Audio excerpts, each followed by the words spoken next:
Hi guys, good morning.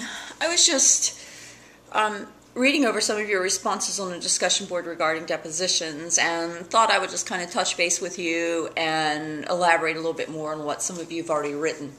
And forgive the appearance, but it's a little early in the morning. I'm just sitting here having some coffee and decided to respond to some of the questions and comments.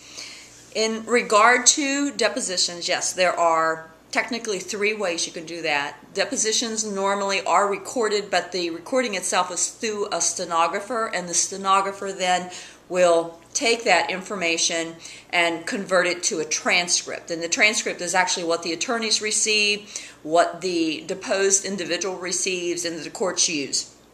And there's sometimes even, if you don't settle and you go into court, parts of the deposition can even be thrown out and are not admissible. And one of the examples I give, if you're following that case with, can't remember the girl's name that supposedly has killed her daughter, Casey somebody. In that particular case right now, they're in the process of trying to decide what is allowed to come into court and what's not. And that's a very time-consuming process. And part of that is the depositions that were taken of her parents. They're questioning whether parts of those depositions can be placed into court. So that's the transcript part. They can be recorded, and the recording can be used in court. And of course, that changes everything so that you can't use those long gaps to think and all that. But the other one that's most prominent, if it probably is an emotional case or there's some psychological concerns, they'll videotape it, because what they want to do is they want to get the heart of what the person's doing. They want to show those facial reactions. If it's a person that has anger issues, the attorney may try to get the person to unravel, and then they've got a video, because the words on paper on the transcript wouldn't show that. And so they try to do that. There are different techniques that attorneys use to question you. And one of the most common and most effective for attorneys in depositions is to do the guilt thing, where they ask you a question and they'll say, well, are you telling me that you didn't go back into the classroom? And you're like, no. And then they'll ask you again, you didn't go back into the classroom. I mean, you didn't go back in there. And you start questioning yourself, and you're thinking, oh my heavens, should I have gone back in? Am I guilty?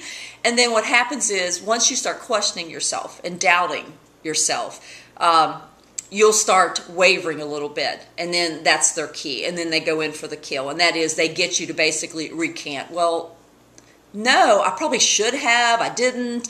And then all of a sudden, you have given them something they can use against you. And it's very common, and it's very strategic, and it works. They also will ask you the same question over and over. If they ask you a question, they want you to say yes and you say no, they will take you down another path, and at the end they'll ask you that same question again, and maybe they've asked you a series of questions unrelated where you've answered yes to everything if they're wanting you to say yes, and then they'll slide that question in, and you're in that habit of saying yes, and if you don't pay attention, you'll say yes again, and they get what they want. So those are very common strategies that are used, and then there's some that are even more devious than others. But the worst I think I was ever in was a case where the attorney that was questioning the person being deposed wanted to set them off, wanted to paint them as a crazy. And it was a principal, and they wanted to make the principal look like he was a little nutty. And they were literally, it was not recorded other than with the stenographer, so it was going to be made into a transcript, and they were not videotaping it. So the antics of the attorney were not going to be videotaped.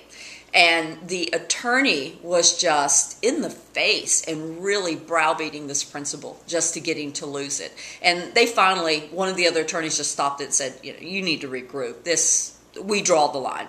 And so those are just some things to answer questions that I saw that you had online this morning that might help you with depositions.